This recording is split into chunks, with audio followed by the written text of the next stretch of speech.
Olá, ouvintes e assistentes. No episódio de hoje... Eu amo, gente, esse assistente, desculpa.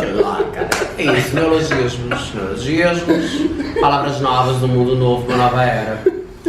A gente pensou, falando em novo, a gente pensou num tema que a gente queria trazer tem algum tempo, que é sobre processos evolutivos. E aí, como destrinchar isso? Como falar sobre isso sem ser algo lacônico, sem ser algo mecânico? Romântico, né? Sem ser algo romântico, exatamente. Disney. É o que tu vais descobrir hoje junto com a gente. A gente também vai descobrir hoje junto contigo. Eu sou Marcel Filgueiras. E eu sou Marcos Fernandes. E esse é mais um show do Sinceramente Olha. Sinceramente, olha. Primeiramente, assim, o processo evolutivo em que sentido? Vamos evoluir de homo, sapiens, homossexuais pra quê, né? Enfim, tô brincando, gente. O processo evolutivo no sentido de expansão da consciência, né? Que é um termo que é muito usado hoje, né? A gente vê aí, dentro do processo da espiritualidade, ele traz muito essa questão da expansão da consciência. Então a gente podia começar falando sobre isso, né? O que é essa expansão da consciência? Você quer começar ou quer que eu fale? Eu posso começar, né? Nós somos de Belém, Pará. E... Égua! Égua mana tá na gente. E quando eu morava lá, eu percebi que a minha vida não seria diferente em nada se eu continuasse lá. Hoje, provavelmente, morando em Belém, eu teria um emprego ganhando 2, 3 mil reais, não pagaria conta nenhuma, talvez tivesse um carro, enfim. Uma vidinha meio... que pra mim, não me apetece. Eis que piso em São Paulo para uma parada LGBT em 2007. Quando eu cheguei aqui, descobri um novo mundo e falei que quero fazer parte disso. Nunca me senti tão dentro de algo como agora. E aí eu acho que começou o meu processo evolutivo. A primeira coisa que eu pensei quando eu pisei em São Paulo, porque assim, gente, eu vim sem Eranimbeira, tá? Peguei as coisas e vim embora, minha mãe achava que eu ia voltar por uma semana, e eu tô aqui, eu vou fazer 13 anos esse ano. Quando eu cheguei aqui, eu falei assim, aqui não tem ninguém pra te mimar. Ninguém. Então assim, é tu por ti mesmo. Não tem manha, não tem birra, não tem não quero, não tem nada disso. Aqui é tu por ti mesmo. E aí começou. Posto isto, eu sou uma pessoa que particularmente costumo dizer que acordo para evoluir. E também costumo praticar isso. Então eu realmente me vigio bastante para saber o que eu tô fazendo para poder mudar, o que eu tô fazendo para poder melhorar. Se tu já tiveste a oportunidade de me ver na internet antes, eu tinha um dos 5. Assistir os primeiros programas em comparação com os últimos mostra assim claramente esse processo evolutivo em termos de opinião, em termos de expansão da consciência, no caso minha, e também da minha consciência em relação aos outros. Com certeza. Então eu sinto que a gente fala que São Paulo é mãe, né? São Paulo é mãe, ela te ensina bastante. Ela te mas dá também, né? ela te dá, mano. É uma cidade que se tu não engolir ela te engole. E como eu queria muito fazer parte disso tudo aqui, né? Foi onde eu me identifiquei mais. Eu tive que engolir essa cidade, para isso eu precisei evoluir. Então, e o Marcelo traz uma história muito parecida com a minha também. Quando eu cheguei em São Paulo, foi a minha praticamente primeira experiência de morar sozinho, né? Eu formei com 24 anos, saí de Belém, fui servir o exército no interior do Pará. E lá eu morava com a minha irmã, com o meu cunhado, e com a minha tia, que é a mãe do meu cunhado. Então a gente tinha ainda, né, a gente era mimado ainda, né? Então a minha tia, que eu digo, ela é minha segunda mãe, ela cuidava da gente com muito carinho. Então essa primeira experiência realmente não contou. Porém, quando eu vim para São Paulo, né, eu também tenho tios aqui que me cuidaram, me acolheram, mas eu decidi que eu não queria, tá? Que eu queria realmente experienciar algo sozinho, que eu queria realmente experienciar algo que trouxesse para mim uma evolução enquanto pessoa, enquanto ser humano, tá? Mas nesse processo todo, eu só estava pensando nessa questão de evoluir do ponto de vista de sair da minha cidade, de ser uma pessoa melhor, de ter uma carreira boa, né? Uma carreira promissora, ter uma especialização boa, conseguir coisas materiais, né? E aí, dentro desse processo, foi acontecendo muitas outras coisas que me fizeram pensar que a vida não é só coisas materiais. e que o nosso processo evolutivo, por mais que ele seja, traga crescimento para a gente nesses aspectos que a gente falou, que você pontuou, que eu exemplifiquei agora, mas que existem outras coisas mais importantes que quando a gente mora sozinho, quando a gente cai na real e que a gente apanha, né, mano? A gente toma vários tapas da vida, a gente acorda, tá? E aí foi quando eu senti a necessidade não somente de ser uma pessoa bem-sucedida, ser uma pessoa que tivesse conseguir algumas coisas materiais, mas também me tornasse uma pessoa do ponto de vista pessoal, uma pessoa do ponto de vista de consciência mais plena sobre a vida, melhor, né? E aí isso trouxe para mim todo um processo de transformação, toda uma necessidade urgente, né, de ser uma pessoa melhor. Melhor em que sentido? Melhor no sentido do trato com as pessoas, melhor no sentido de assumir meu papel de ser humano, de fato, não só pensando em mim, né, mas pensando no próximo, pensando em todas as condições que a gente vivia. E isso acabou me trazendo alguns insights. O que foi assim que você acha fundamental, né, que te fez também pensar nessas questões enquanto pessoa, enquanto consciência plena da vida? O que te fez virar? Teve algum fato, algum acontecimento? Teve. As pessoas que eu cruzei, assim, os caminhos que se cruzaram com o meu. Eu conheci muita gente ruim em São Paulo. Como eu sempre fui muito protegido, aqui eu vivenciei um vilanismo, uma vilania de novela. De coisas que eu achava que não era possível que a pessoa fizesse na vida real, sabe? Te bateu. Nossa, narrativas, atitudes, assim, tipo, que eu falava, gente, eu não tô acreditando que essa pessoa tem a coragem de falar um negócio desse, tipo, na vida, tipo, assim, falando sério. Uhum. E aí, eu lembro que a primeira lição que eu tomo como evolutiva foi ouvir muito, ver muito e falar pouco. Eu saber a hora de ficar em silêncio foi o primeiro passo master pra minha evolução, assim, sabe? Quando você aprende a pensar e falar assim, será que eu devo falar alguma coisa sobre isso? E você simplesmente não falar. Você ver coisas que não eram corretas, mas você entender que não era pra você se meter naquilo. Então, isso eu aprendi muito rápido aqui. Eu cheguei em 2009, setembro de 2009, 9 de setembro de 2009, 9 da manhã. Portalzão, hein? Na chuva. Numerologia, ó, gritando. Cheguei esse horário aqui e em 2010 eu já tava com esse tipo de atitude, sabe? E foi muito bom. Fui muito longe por causa disso. E hoje eu vejo o quanto de energia realmente eu poupei, né? E pude investir em mim, porque na verdade eu fiz isso, eu investi toda essa energia de desgaste, de ter que se preocupar com o outro, com a vida do outro, falar do outro, de ter que levar isso adiante, eu foquei em mim. Seriam os padrões, né? Os padrões, os hábitos, né? Você praticamente deu uma revertida nisso, né? Eu não era muito de ficar falando da vida dos outros, não. Eu sempre era assim, muito fofoqueira, era assim.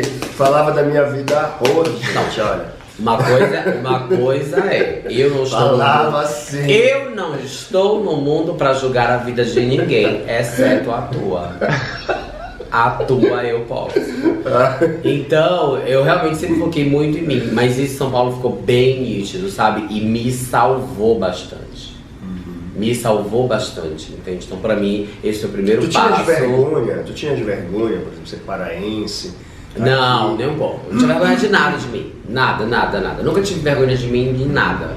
Eu sempre soube que eu sabia entrar, que eu sabia sair, que eu era inteligente, que eu não podia ter o dinheiro, mas que eu tinha educação, que eu tinha polidez, que eu tinha o bom senso de saber me comportar.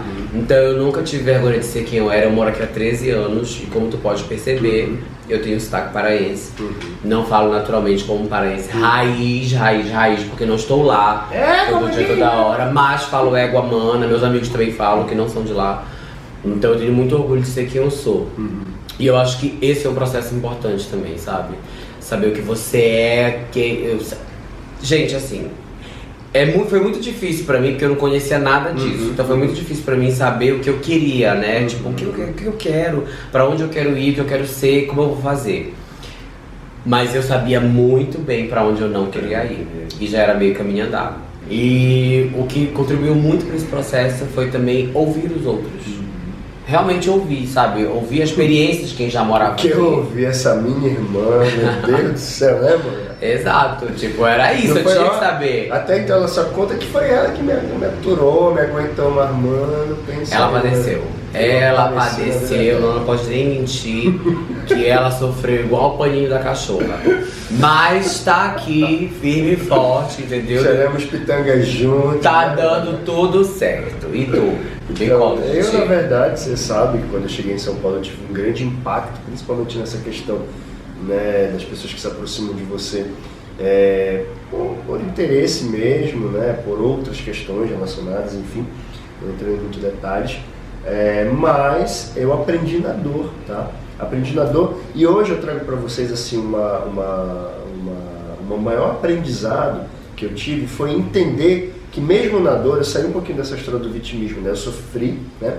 Mas eu procurei entender que a partir do momento que eu saí desse sofrimento, que eu saí dessa condição, dessa narrativa de vítima da história e assumi uma responsabilização sobre a minha vida, né? Porque eu olhava assim pro lado e falava, meu, só depende de mim, eu estou sozinho em São Paulo, né? Eu passei por um problema muito grande, mas estou aqui e eu vou recorrer a quem? Eu vou ficar chorando, vou ficar depressivo, vou ficar... eu sei que, obviamente, que tem vários outros fatores, não é só esse fator que a gente está analisando, mas existem outros fatores, né? Eu tinha um emprego, né? Eu tinha uma família que me acolhia, então eu também tinha essas facilidades. Muitas pessoas aí podem até pensar, ele não tinha... ele está falando isso porque o lugar de fala é diferente do meu, ok. Mas o que eu estou querendo dizer é a minha experiência, tá, gente? O que eu, naquele momento, eu poderia muito bem ter tomado uma atitude muito mais fácil, como outras pessoas tomam, né? Que era tirar a própria vida, né? Ou entrar num processo depressivo e ou então fechar os olhos disso tudo, da situação e simplesmente não olhar para o meu sofrimento, porque eu estava passando. Então, eu comecei a olhar para a emoção que aquilo estava me gerando. Eu falei, gente, eu não quero isso para mim. No meu caso, eu nunca quis parecer bonzinho, eu nunca quis parecer certinho, nunca quis parecer nada disso. Eu queria parecer fiel a mim. E isso também foi parte do meu processo evolutivo. Não ter essa preocupação de ter que performar nada pra agradar, sabe? Pra poder nada. Eu confiava em mim, na educação que eu tinha. Então isso pra mim era bem suficiente, sabe? Isso foi muito... me marcou muito, porque eu sempre vi muita gente... Eu trabalhei no mundo corporativo e eu detestei o mundo corporativo, porque era muito isso, você chegava a trabalhar na segunda-feira e aí você não poderia falar que você tinha tido um fim de semana maravilhoso, incrível. Maravilhoso! Não, você tinha que chegar e falar que você... não, limpei a casa, li um livro, fazer umas coisas assim muito pra ninguém colocar um olho mesmo em cima de ti, sabe? Eu sentia essa energia... pesada, né? Era ruim, era muito medíocre. Então eu falava, gente, não quero isso pra mim. E essa questão de você ser fiel a você, pra mim partiu do princípio de quando eu resolvi peitar a vida. Eu não sou uma pessoa que põe a culpa em nada. Eu não ponho a culpa em nada. A culpa é minha. As escolhas são minhas, né? Eu escolho. Se eu chego atrasado, eu cheguei atrasado porque eu escolhi sair num horário meio que limite e corri aquele risco. Poderia ter saído antes. Se minha calça não cabe no fim de semana porque eu jantei a semana toda, a culpa é minha.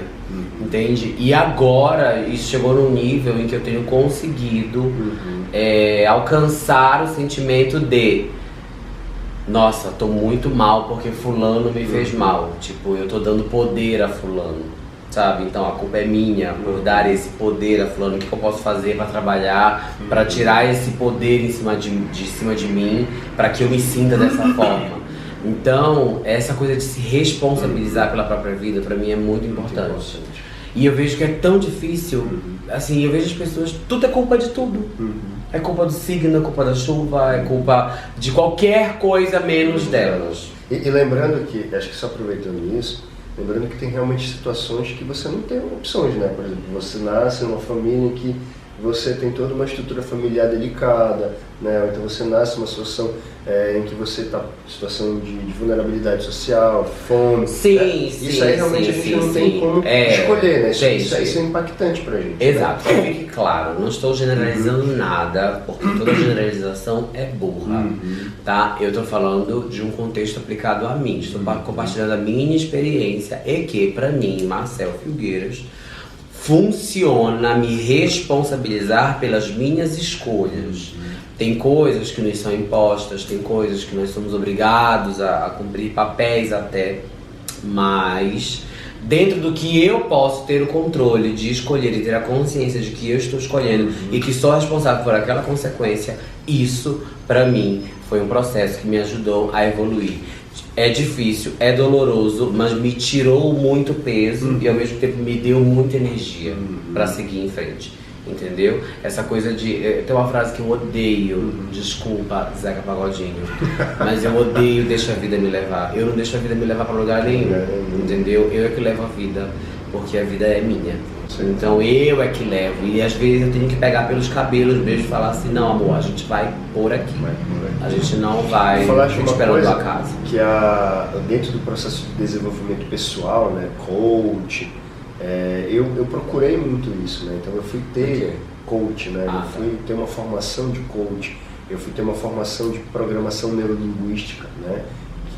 Eu fui ter uma formação mastermind, que é a mente mestra, para desenvolver algumas habilidades que eu não tinha, né, aprendido na faculdade. Então eu tinha aprendido coisas técnicas, e coisas técnicas elas servem para questões específicas, né? Mas para a minha vida pessoal, como que eu administrava a minha vida?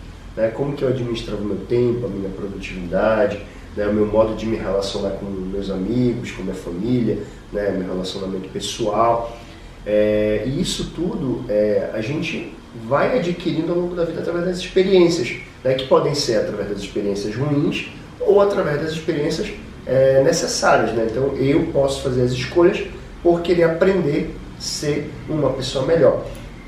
E aí tem uma coisa muito interessante que sempre vem nessas rodas de conversa, que é a autossabotagem, né? Então, a autossabotagem, ela é um dos grandes vilões, tá, gente? A gente às vezes nem sabe que a gente se autossabota, mas na grande maioria das vezes a gente está se autossabotando, porque é um dos grandes vilões que impedem a gente no nosso processo evolutivo, tá? Eu tinha uma autossabotagem muito grande, né? A minha autossabotagem, não me julguem, tá? Eu vou falar como que era a minha mentalidade anteriormente, que eu acho que é uma mentalidade que muita gente já ouve, né? Que enfim, eu tinha um pensamento médico-cêntrico, né? O que é isso? É um pensamento de que eu sou médico, eu estudei muito, que é o que você aprende na faculdade, você tem um conhecimento muito amplo, você acaba estudando um pouco mais, porque você tem que ter horas a mais, enfim. Então você acaba achando, né, você traz para a realidade, a sua perspectiva, de que isso ali te torna melhor que os outros nesse sentido, tá? Quando eu vi que isso não me tornava melhor em nada, né, eu falei, puta merda, a historinha que me contaram na faculdade, né, era tudo mentira. Então quando eu caí para a vida real, gente, né, que é o que acontece com a grande maioria aí dos nossos colegas, né, que vivem num mundinho no conto de fadas, na faculdade, né, que tudo é muito lindo, maravilhoso, mas quando cai na vida real, que começa a ver a questão do plano de saúde, fazendo regulação pelo mercado, ou seja, glosando, né, impedindo o paciente de chegar a ter um atendimento digno, porque não tem direito a alguma coisa do plano. Isso daí, quando você começa a ver isso, vivenciar, que você pode, né, impactar positivamente na vida da pessoa se você for contra isso do sistema, quando você vê que essa é a realidade, aí você começa a querer mudar, né, você começa a querer entender a vida de outra forma. E aí a gente faz opções. Eu fiz a opção, depois que eu aprendi muito, peguei muita porrada da vida, fiz a opção por tentar, né, de alguma forma ou de outra, procurar canais e procurar formas de que me chegassem a esse processo que hoje eu me considero como um processo bom, razoável, tá? Você falou uma coisa muito interessante sobre você fazer o que você pratica, tá? Então hoje eu tenho um compromisso muito grande comigo, né? Tá dormindo, mano? Tô dormindo, tô te ouvindo. Eu tô aqui, ó. Tá falando, eu tô aqui. Então eu tenho um compromisso muito grande comigo. Hoje, na verdade é isso, é de tentar ser o máximo, o mais coeso, né, o mais coerente com as minhas atitudes, tá? Por quê? Porque queira ou não queira, você acaba sendo um ponto de referência também, né? Não que eu busque isso, não, mas eu acho que é muito importante, né? Você não ser um fake, você não ser uma pessoa que fala, que promove, que discute, mas que por trás, logicamente, que a gente tem milhões de dificuldades, gente. Tá? Eu tenho milhões de dificuldades. Se eu for enumerar aqui, vão ser uns 3 episódios de podcast ainda que eu preciso melhorar. Mas o mais importante é você entender que isso é possível, né? Que a gente tem dificuldade, mas também que é possível, sim, a gente buscar o equilíbrio, né? A gente até brincou no outro podcast sobre inteligência emocional. Até eu brinquei, será que se eu falar que eu não tenho inteligência emocional, isso tira a autoridade de mim?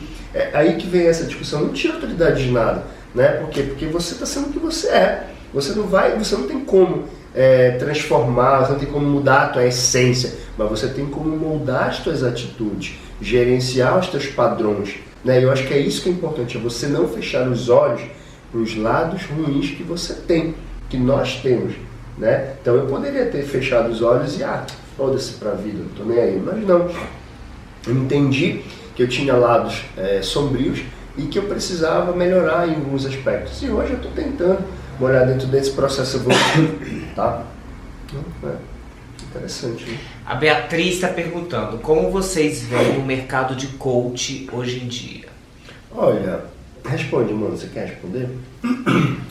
Eu acho... É bem... Eu não queria entrar muito nessa série não, mas já que a Beatriz perguntou... Eu acho tão complicado, porque assim como todos os mercados, todas as áreas, o mercado de coach também apresenta seus charlatões. São as pessoas com fórmulas prontas. O que eu sei, dentro do pouco que sei, é que os coaches são pessoas que te dão ferramentas para você executar aonde você quer chegar. Né? E terapeutas te dariam, teoricamente, uma força mental para estruturar tudo isso. Mas é complicado porque tem muita gente que faz um trabalho sério. É igual o influenciador digital. Tem muita gente que está ali querendo só ganhar recebidos, mas tem muita gente que está realmente comprometida em passar uma imagem, em ter realmente um trabalho mais sério. Impactar positivamente, né? Com o Chá dos 5 eu me tornei oficialmente um formador de opinião. E eu lembro que a gente sempre estudava para emitir essas opiniões, porque a gente tinha responsabilidade nas nossas falas.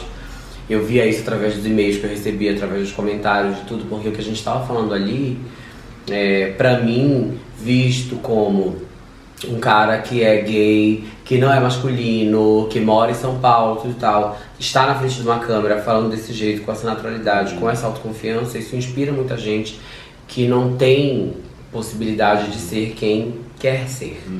Então, a questão dos coaches, para mim, ela é algo que é polêmico de falar. Tem gente sim que está fazendo um trabalho sério, mas tem muita gente que não está. Muitas pessoas se intitulam, né, por uma questão mesmo até mercadológica, né? Por quê? Porque virou um mercado, né? A questão do autoconhecimento. Quantos cursos se intitulam gurus do autoconhecimento? Então, assim, a gente tem que ter esse cuidado somente de avaliar quem realmente está fazendo um trabalho sério, né? Que não seja somente voltado para essas questões de mercado e que não ludibriem vocês, né, e todos nós, com questões que entram no senso comum, né? E questões que façam que a gente não olhe para dentro da gente, porque o grande detalhe não é você fazer um curso de autoconhecimento, aplicar umas ferramentas que você tem, faça isso, e achar que já é a pessoa que mais se conheceu. O autoconhecimento é uma jornada. A gente tem momentos, né, da nossa vida que a gente acha que se conheceu e a gente vai ter insights, né? Eu faço terapia há 3 anos. Eu não abro mão de terapia. Tá? Eu acho que a terapia é fundamental até quando você está bem, até para você falar de coisas boas, porque você também é feito de coisas boas. né? E quando a gente fala de coisas boas, é muito legal sobre isso. E aí, para a gente fechar essa questão do coach, né, respondendo a pergunta da Beatriz, é avaliar de fato quem se coloca numa posição uma posição egóica, né? Eu tenho poder para falar sobre, eu tenho a fórmula, né? Eu vou transformar a tua vida em 5 dias, eu vou te evoluir. Não existe isso, gente. Tá? Entendam que o processo evolutivo, o nome já diz, ele não é um final, ele é um processo. Ele é eternamente um processo. Ele é eternamente, é um processo eterno. Obviamente não vai ficar lá sentado, né, esperando, não. Tem que iniciar, né? Mas entenda que hoje ele é de um jeito, amanhã é de outro e amanhã é de outro. Falando desses passos, hoje aprendi muito já, coloco muita coisa em prática, mas como a gente acabou de falar, né, é um processo eterno. E o meu desafio hoje é o passo que eu estou trabalhando, é cumprir compromissos comigo mesmo. Porque a gente descumpre compromissos com a gente muito facilmente. A gente tá de dieta e aí vai lá e come uma coxinha, uma besteirinha, um docinho. A gente fala que vai dormir mais cedo e quando vê 2 horas da manhã. A gente fala que vai fazer várias coisas durante o dia e se distrai fazendo outras coisas. Vou passar menos tempo nas redes sociais e quando vê tá lá horas no TikTok. Então, eu tenho tentado honrar os compromissos que eu faço comigo. Por quê? Porque eu cheguei num ponto da vida em que não batia mais eu ter evoluído em tantas partes, e nessa parte que é tão fundamental, eu tô falhando tanto. Então eu comecei a sentir vergonha de mim frente a mim mesmo. Sabe quando você olha... Porque assim, eu nunca dou esse poder pra outra pessoa. Mas eu tenho todo esse poder de olhar pra mim, apontar o dedo, me julgar e etc. Então, quando eu comecei a sentir vergonha de mim, tipo assim, que merda você tá fazendo, sabe? Tipo, quem tu acha que pode controlar isso no futuro? E aí eu comecei a colocar isso cada vez mais em prática. Às vezes dá certo, às vezes não dá. Mas essa é uma aba absolutamente aberta em que eu tenho trabalhado assim, tipo, veementemente, porque eu quero honrar os compromissos que eu faço comigo, que ninguém mais pode fazer. Sinceramente, olha, mano, gostei. Você viu? E você, Marcos, nesse momento? Eu o quê? Não entendi. Toda perdida, Tô brincando. toda desvergonhada. Nesse momento, o que você está trabalhando? Um item que você está trabalhando? Hoje, o que eu trabalho, gente, onde eu consegui realmente encontrar, depois de todo esse processo, hoje eu faço a medicina Ayurveda, né, que é uma medicina mais voltada para a ciência da vida, o entendimento de questões relacionadas não somente com o corpo físico, né, mas corpo emocional, mental, né, envolvendo práticas de alimentação saudável, tá? É uma medicina que é uma medicina milenar, tá? Ela vem da Índia, ela não substitui a medicina atual, né, a medicina mais tradicional, que é essa medicina ocidental que a gente vê, que é a medicina que eu pratico, né? Mas isso tem me agregado muito conhecimento com relação ao estilo de vida, como que eu quero ser daqui para frente, né? E aí isso inclui práticas de movimentação do corpo, que é a yoga, né? Que são práticas de concentração, de meditação plena. Então eu estou engatinhando nesse ecossistema, né? E estou amando. É isso, gente. E dicas de livros? Temos? Dicas de livro. Eu trouxe esse livro aqui que pra mim... gente, eu adoro o budismo. Não sou budista, tá? Mas assim, tipo, eu me apeguei muito na filosofia deles, tá? Porque são reflexões.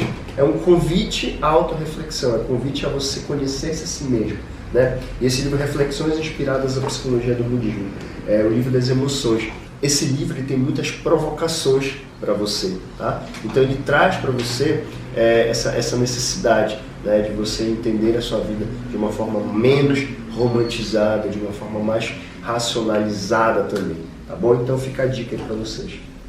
E a minha dica para evolução, ela não é nada relacionado ao material. A minha dica é ouça as pessoas, ouça de verdade. É muito legal a gente querer falar, mas ouça o que os outros têm a dizer. Ouça o que pessoas de diferentes classes, diferentes raças, diferentes sexualidades e credos têm a dizer. Porque isso vai fazer você perceber o quão pequeno você é. E ao mesmo tempo, o quão grande você precisa evoluir. pra poder ser alguém melhor e viver melhor. Sinceramente, olha. Agora quem é o Buscocuri?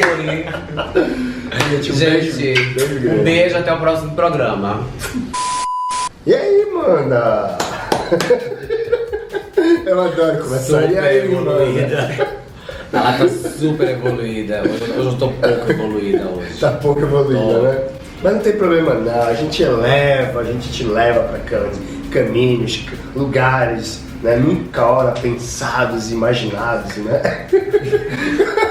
Conta pra mim como é que foi teu processo. Sinceramente, olha,